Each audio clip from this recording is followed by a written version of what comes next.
ओम नीलाचल निवासाय नित्याय परमात्मने बलभद्र सुभद्राभ्याम जगन्नाथाय ते नमः। শ্রী জগন্নাথ দেব আর গৌরাঙ্গ মহাপ্রভু একই তত্ত্ব। বাসু ঘোষ ঠাকুর লিখলেন, যেই গৌর সেই কৃষ্ণ সেই জগন্নাথ। তো এর প্রমাণ মহাপ্রভু পুরীতে আছেন এবং প্রতাপরুদ্র মহারাজ মহাপ্রভুকে দর্শন করবেন অনেক প্রয়াস করেছেন।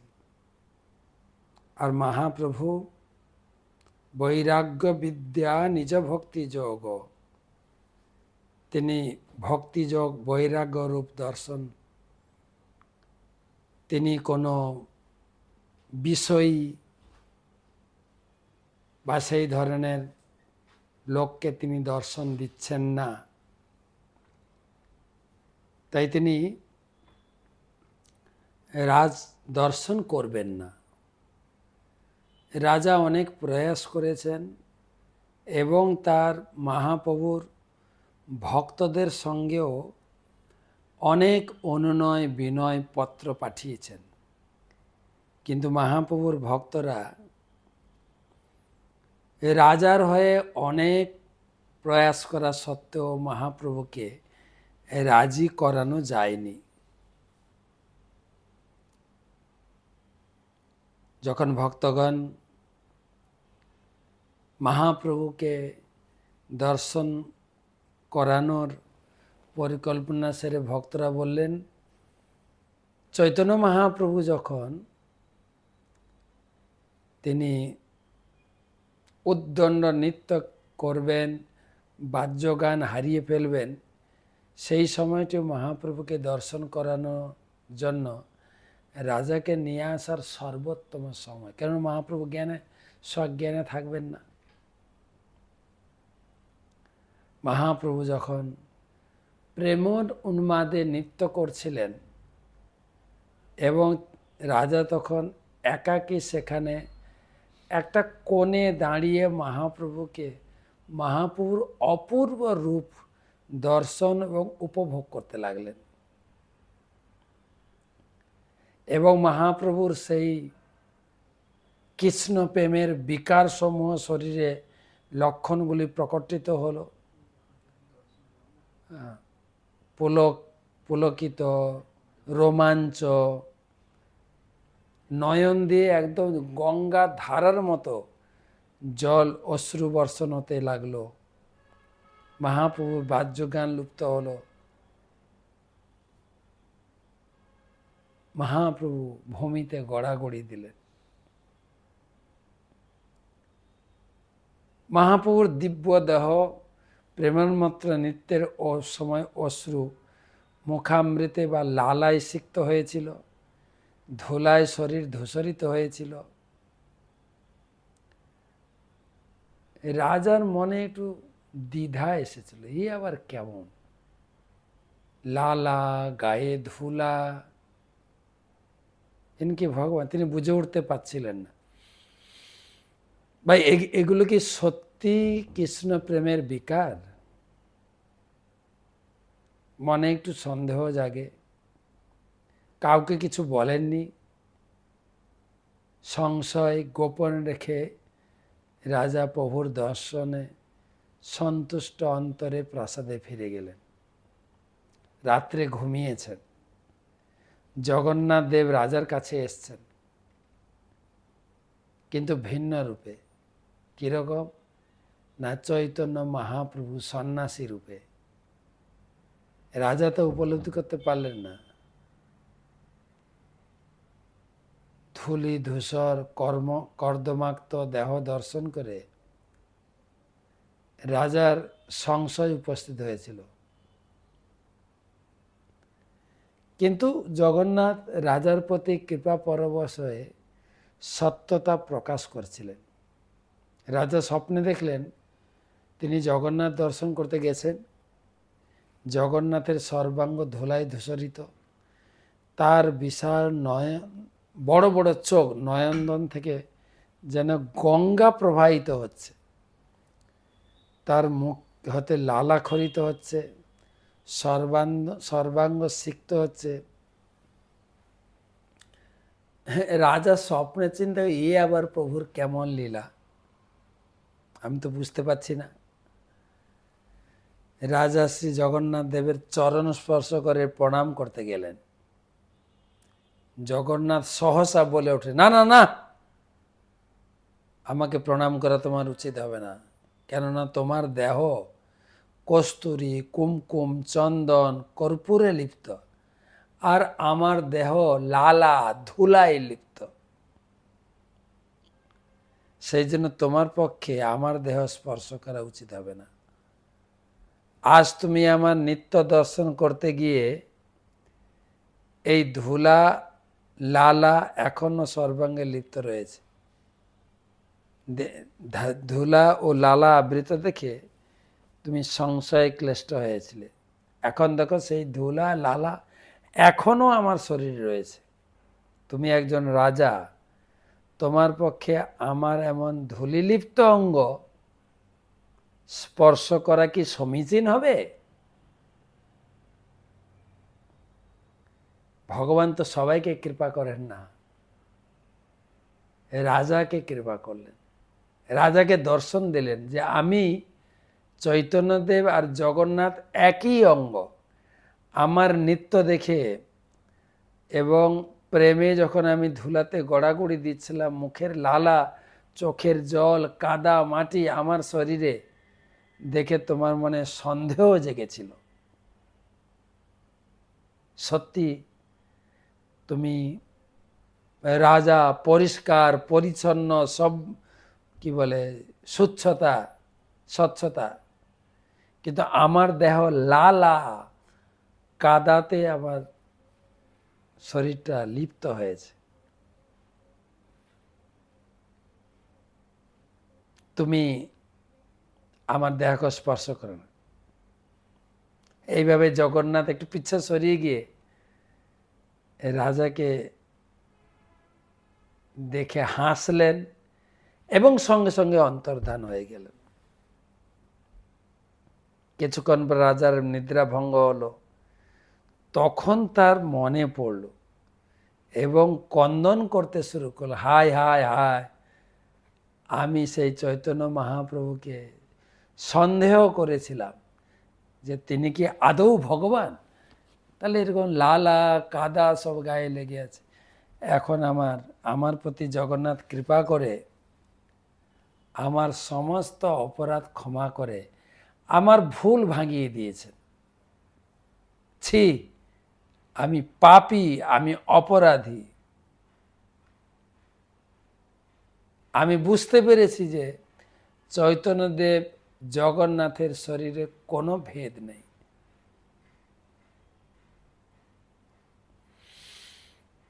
জগন্নাথই চৈতন্যদেব রূপে এসেছেন এবং জগন্নাথের একটা রূপ হচ্ছে চৈতন্যদেব। বাসুদেব ঘোষ কহে করি জোড় হাত, যেই কৃষ্ণ সেই গৌর সেই জগন্নাথ। ভগবান জগন্নাথ তিনি 4 যুগে 4 নাথ রূপে এসেছেন। সত্য যুগে বদ্রীনাথ, ত্রেতা যুগে রামনাথ, দ্বাপর যুগে দ্বারিকানাথ। আমরা দ্বারিকা ভ্রমণ করছি, দর্শন করছি। আজকে গতকালকে আমরা সোমনাথে পৌঁছেছিলাম সন্ধ্যায়। আজকে সকাল থেকেই মঙ্গল আরতি এবং আমরা একসঙ্গে বসে 16 মালা জপ করলাম, গুরু পূজা করে প্রসাদ পেয়ে আমরা বেরোলাম দর্শনে। প্রথমে গেছি কীর্তন করতে করতে সোমনাথের মন্দির। আজকে ছিল সোমবার, আর শুনছি শ্রাবণ মাসের চতুর্দশী।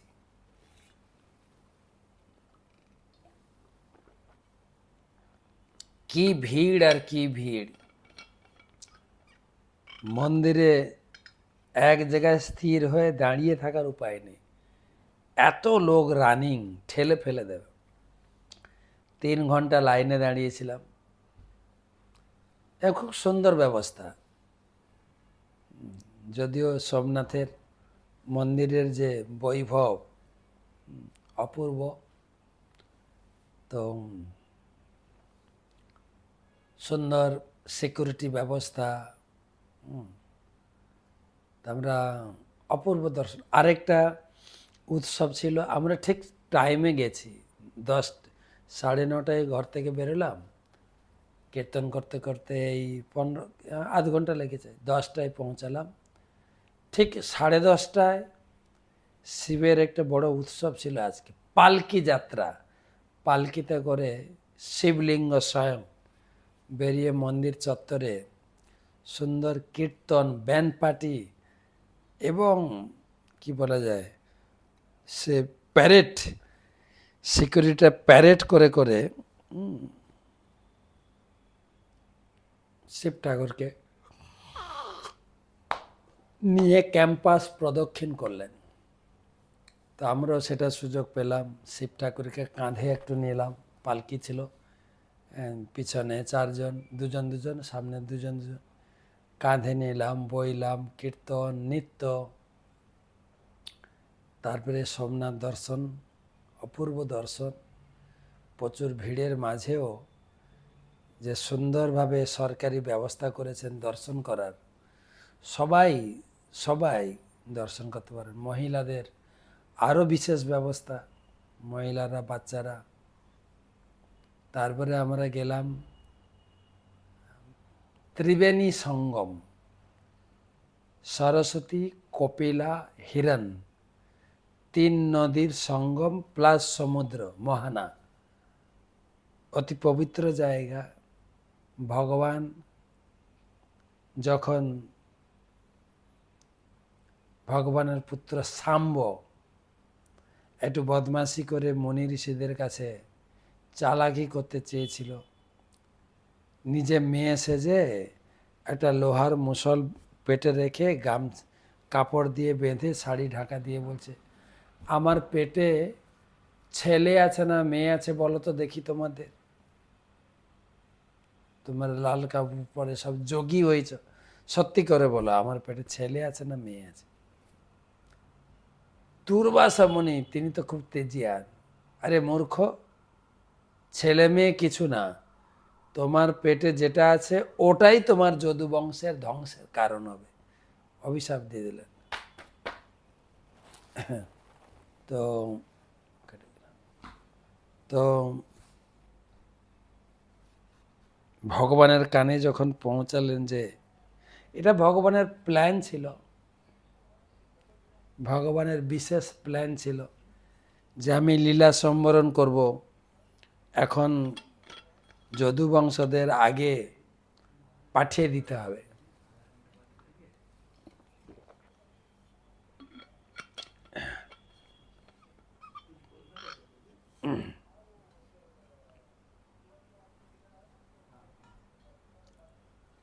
তো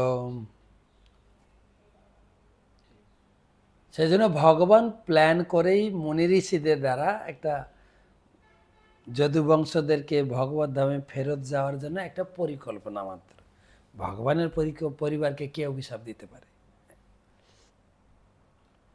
তারপরে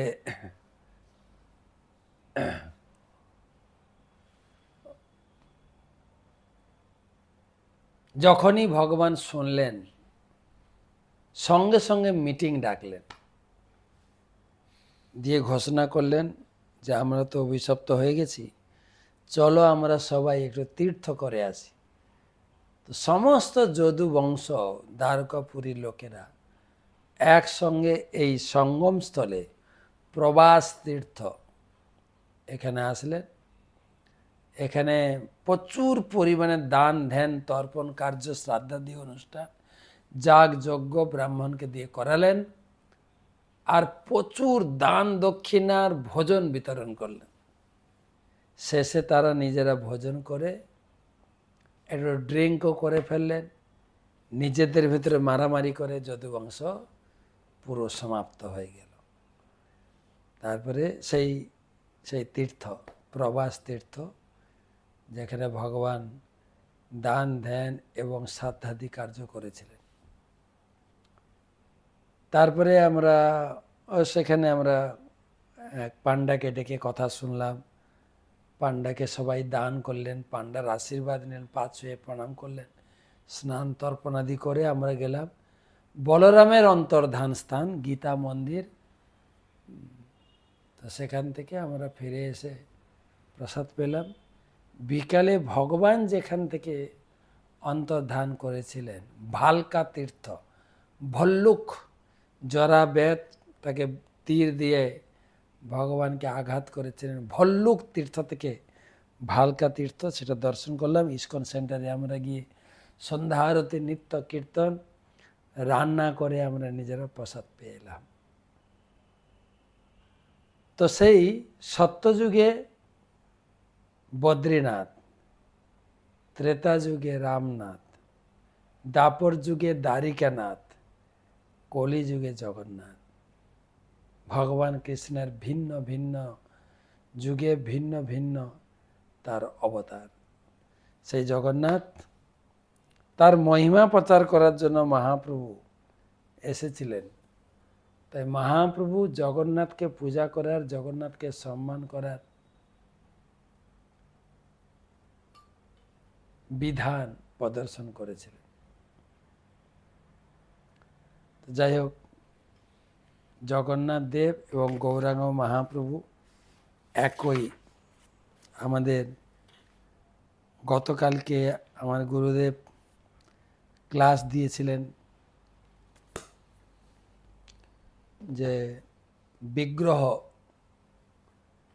বিগ্রহ সাক্ষাৎ ভগবান, সাক্ষাৎ একজন ব্যক্তি, সেই উপলব্ধি করে বিগ্রহ দর্শন, বিগ্রহের সেবা পূজা করা উচিত। এবং চৈতন্যদেব স্বয়ং জগন্নাথ ছিলেন। সেই উপলক্ষে আমরা গতকালকে একটা টক শো আপনাদের উপহার দিয়েছি, আপনারা দেখেছেন। বর্তমান সময়ে সমাজে একটা কিছু মূর্খ লোক এবং অধার্মিক, তারা বলছে চৈতন্য মহাপ্রভুকে পিটিয়ে মারা হয়েছে, পান্ডারা পিটিয়ে মেরেছে। এটা একটা অপরাধমূলক কথা, এটা ধর্ম বিরুদ্ধ কথা। চৈতন্যদেব স্বয়ং জগন্নাথ, এই আজকের গল্পতে প্রমাণ করা হলো রাজার সামনে। তো তিনি অন্তর্ধান করেছেন। আমাদের প্রত্যেক বৈষ্ণবের এই টক শোটা শোনা উচিত। আপনারা শুনেছেন, প্রচুর পরিমাণে শেয়ার করেন।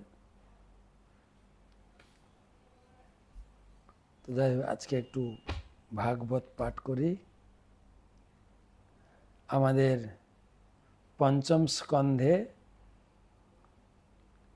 ১৬ অধ্যায় ১৬ শ্লোক থেকে আমরা আলোচনা করব। জম্বুদ্বীপের বর্ণনা, মাপ ঝোঁক, এইসব বর্ণনা রয়েছে। শুধু শুনতে থাকেন, পুরো মনে রাখা তো অসম্ভব। তো আমিও পড়ে শুধু খালি মাপ ঝোঁকটা একটু পড়ে যাচ্ছি, অনুবাদ আক্ষরিকভাবে পড়ছি, কিছু আমিও উপলব্ধি করতে পারি না। গুরবে গৌরচন্দ্রায় রাধিকায় তদালয়ে কৃষ্ণায় কৃষ্ণ ভক্তায় তদ্ভক্তায় নমো নমঃ।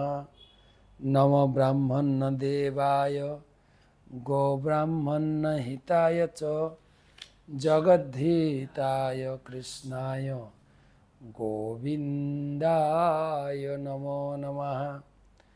নমো বিষ্ণুপাদায় কৃষ্ণপ্রেষ্ঠায় ভূতলে শ্রীমতে ভক্তি বেদান্ত স্বামিনিতি নামিনে। নমস্তে সারস্বতে দেবে গৌরবাণী প্রচারিণে নির্বিশেষ শূন্যবাদী पाश्चात्य देश तारिणे। जय श्री कृष्ण चैतन्य प्रभु नित्यानंद, श्री अद्वैत गदाधर श्रीवासदि श्री गौर भक्तबिंद। हरे कृष्ण कृष्ण कृष्ण हरे हरे, हरे राम राम राम हरे हरे। ओम नमो भगवते वासुदेवाय, ओम नमो भगवते वासुदेवाय, ओम नमो भगवते वासु। नारायणं नमस्कृत्य नरं चैव नरोत्तमं, देवीं सरस्वतीं व्यासं ततो जयमुदीरये। तमादिदेवं करुणानिधानं, तमालवर्णं सुहितावतारम्, अपार संसार समुद्र सेतुं भजामहे भागवत स्वरूपम। कंथरा श्रीमद् भागवतम पंचम स्कंदे 16 अध्याय 16 श्लोक থেকে আজকে আলোচনা। गुरुपाद पद्मे प्रणाम निवेदन करे तार आशीर्वाद प्रार्थना करी। नमः विष्णुपादाय कृष्ण प्रेष्ठाय भूतले, श्रीमते जय पताका स्वामी निति नामिने।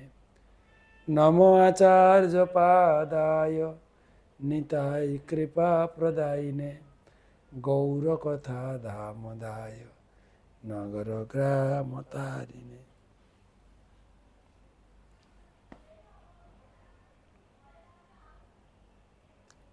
षोडश श्लोक।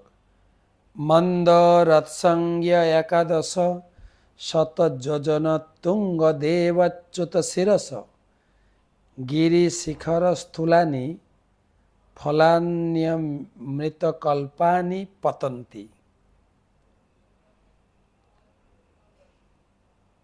मंदर पर्वतेर पाददेशे देवच्युत नामक एक आम्र वृक्ष रयेछे। तार एक उच्चता 1100 योजन। पर्वतेर सिंहेर मतो स्थूल एवं अमृतेर मतो मधुर फलगुली सेई बृक्षेर अग्रभाग थेके देवतादेर उपभोगेर जन्य पतित हय। आमादेर सेई सुमेरु पर्वत, तारपरे तार चारिदिके विशाल ह्रद, तारपरे तार माझखाने मंदार पर्वत, सेखाने एकटा बड़ो आम गाछ रयेछे। 1100 योजन, 1 योजन माने 8 माइल, तार माने 1108 इंटू 8 8800 माइल एक आम गाछ। और से बड़ो बड़ो आम धरेছে। সেই আমগুলো দেবতারা উপভোগ করেন। সেই আমের ছিলকার আঁটি নেই। আমরা এই গুজরাটে ঘুরছি, দ্বারকা এলাকায় দেখছি এখানে কাঁচা খেজুর বিক্রি হচ্ছে, আর গাছে ধরেছে দেখ খেজুর। আমাদের বাংলার খেজুর ছোট ছোট, তার উপরে বিচিটা বড়, শ্বাস উপরে একটু, এর বিচি ছোট। বড় বড় খেজুর, বড় বড় খেজুর, বিচি ছোট। সেরকম ওখানে সে বড় আম না, আমের ভিতরে বিচি আর ছিলকা নেই। আমরা মায়াপুরে বাস করি, নবদ্বীপ মণ্ডল পরিক্রমায় দেখি মহাপ্রভু আম গাছ লাগিয়েছিলেন, তার ভক্তদের খাইয়েছিলেন। ভক্তরা কীর্তন করতে করতে গেছেন, আর বেলা হয়ে গেছে, সবার খিদা লেগেছে। মহাপ্রভু বললেন এখানে আমের আঁটি পাওয়া যাবে? কেউ একজন আমের আঁটি দিয়েছেন, মহাপ্রভু পুঁতেছেন। সঙ্গে সঙ্গে ধীরে ধীরে ধীরে ধীরে বিচি অঙ্কুরোদ্গম হয়ে গাছ হয়ে হয়ে গাছের শাখা প্রশাখা ডালপালা সব ভরে গেল, সবুজ গাছ, ধীরে ধীরে বকুল, আম ঝুলতে শুরু করলো, আম পেকে গেল, আমের সুগন্ধে সবাই করছেন। আর প্রত্যেকে একটা করে আম দিয়েছেন মহাপ্রভু। একটা আমে সবার পুরো কি বলবো ব্রেকফাস্ট না লাঞ্চ, পুরো লাঞ্চ। আবার মহাপ্রভু চলে গেলেন, গাছটাও অন্তর্ধান হয়ে গেল। সেই জায়গাটা আছে মহাপ্রভু স্মৃতি রক্ষার্থে লোকাল লোক প্রচুর আম গাছ লাগিয়েছেন। জায়গাটার নাম আম্রঘাটা, সেই প্রাচীন নাম, কিন্তু যেটা চৈতন্য মহাপ্রভুর জীবনীতে পাওয়া যায় সেটা এখনো আম্রঘাটা। রেল স্টেশনও আম্রঘাটা, আমঘাটা, সংক্ষেপে বলে আমঘাটা। তো সে এখানে সেই আমের কথা বলা আছে। 17 শ্লোক, তেষাম বিসর্জমানানাম অতি মধুর সুরভি সুগন্ধি বহুলারুণ রসদেনারুণদা নাম নদী মন্দর গিরিশিখ রান্নি পতন্তি পূর্বে নীলাবৃত মুপপ্লাবয়তি। অনেক সময় আমগুলো অনেক উপর থেকে পড়ে, ফেটে যায়, আর সে যে আমটা ফেটে যায় তার মধুর সৌরভযুক্ত অরুণবর্ণ রস প্রচুর পরিমাণে নির্গত হয়। অন্য বস্তুর সুগন্ধের সঙ্গে মিশ্রিত হয়ে অধিকতর সুরভিত হয়ে ওঠে। সেই রস জলের মতো প্রবাহিত হয়ে অরুণোদা নামে এক নদী হয়েছে। সেই নদী পূর্ব দিকে ইলাবৃত্ত বর্ষ পর্যন্ত প্রবাহিত। কিসের জল নদীতে?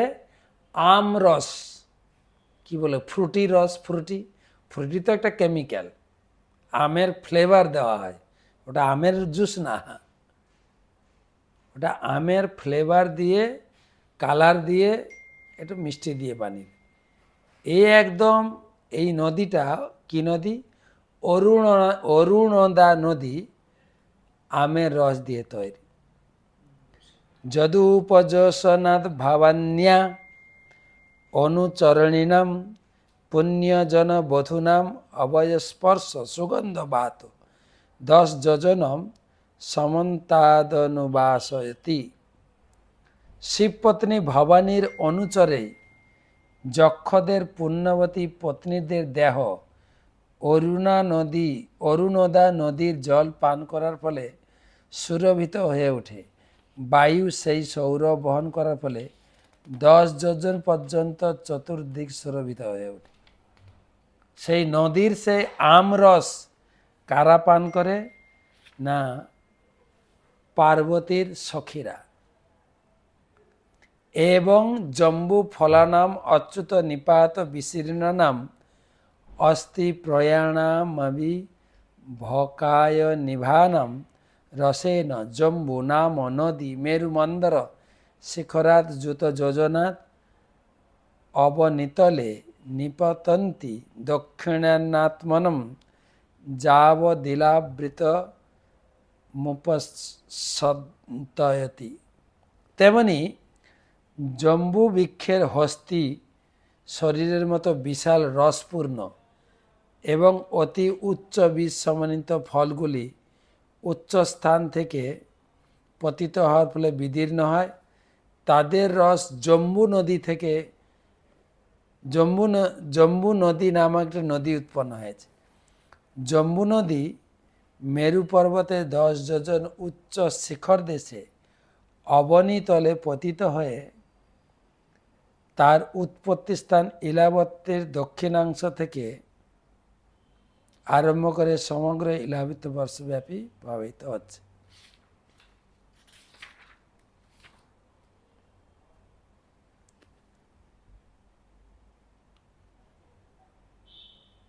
তাবু ভয়রূপী রোধ সর্জা মৃত্তিকা তদ্র সেনানু বিদ্যমানা বাগ্মার্ক সংযোগ বিপাকেন সমামর লোকাভরণম জাম্বুনদম নাম সুবর্ণম ভবতি। যদু হ বাব বিবুধাদয় সহ যুবতী ভি মুকুট কটকটি সূত্রদাবরণ রূপেণ খোলু ধারয়ন্তী। যমু নদীর উভয় তীরবর্তী মৃত্তিকা রসের দ্বারা আর্দ্র হয়ে বায়ু ও সূর্যকিরণের দ্বারা পরিপক্ক হয়ে জম্বু নদ নামক স্বর্ণে পরিণত হয়। সেই জম্বু নদী কাদাতে মিশে গিয়ে স্বর্ণে পরিণত হয়। স্বর্গের দেবতারা সেই স্বর্ণের দ্বারা বিভিন্ন প্রকার অলঙ্কার নির্মাণ করেন। তাই স্বর্গের দেবতারা এবং তাদের চির যৌবন সম্পন্ন পত্নীরা স্বর্ণমুকুট, বলয়, মেখলা আদি অলঙ্কারের দ্বারা পূর্ণরূপে সজ্জিত থাকে। এইভাবে তারা তাদের জীবন উপভোগ করেন। হ্যাঁ, দেবতারা সেই ধরনের স্বর্ণ ব্যবহার করেন। জম্বু নদের জল আর মাটির কাদা মাটির মিশ্রণে এখানে লিখছেন তারা সেই স্বর্ণের দ্বারা নিজেরা সেজে গুজে থাকেন। আর আমরা সেই দেবতার মূর্তি বানিয়ে পুজো করি। আমরা তো স্বর্ণ লাগাতে পারি না, জরি লাগাই, জরি আর শোলা, যত প্রকারের শোলা আর জরি দিয়ে আমরা পুজো করছি। তো আর 3-4খানা শ্লোক আছে, আমরা কালকে আলোচনা করব। আজকে একটু তাড়াতাড়ি এখানে রেখে দেব, অনেক রাত হয়ে গেছে, সারাদিন অনেক ঘোরাঘুরি হয়েছে। কালকে আবার ভোরে বেরিয়ে যাব আমরা জুনাগড়ের উদ্দেশ্যে। জুনাগড়ে প্রবর্ষণ পর্বত, নরসিংহ মেহতা, দামোদর কুণ্ড, মুচুকুন্দ গুফা, সারাদিন অনেক দর্শন করব। এখান থেকে 3 ঘন্টা রাস্তা, পৌঁছে আমরা দর্শন করব, নগর কীর্তন করব। তারপর ওখানে প্রচুর বাঙালি ভক্তরা রয়েছে আমাদের মেদিনীপুর থেকে, তারা স্বর্ণের কাজ করেন। তো তাদের দ্বারা একটা বড় প্রোগ্রামও অ্যারেঞ্জমেন্ট হয়েছে। কালকে সন্ধ্যাকালীন ভাগবত ক্লাসও আমরা ওখান থেকেই সরাসরি লাইভ দেওয়া যাবে, সরাসরি যে দেখা যাক কিভাবে আপনাদের সঙ্গে জুনাগড় থেকে। আজকে সোমনাথের আশীর্বাদ গ্রহণ করুন। সোমনাথের কাছে প্রার্থনা করলাম যে আমার গ্রুপে যতজন যুক্ত আছেন সোমনাথ সকলকে মঙ্গল করুক। ওহে ক্ষেত্রপাল শিব, তুমি দয়াময়, কৃষ্ণ ভক্তি দেহ মরে হইয়া সদয়।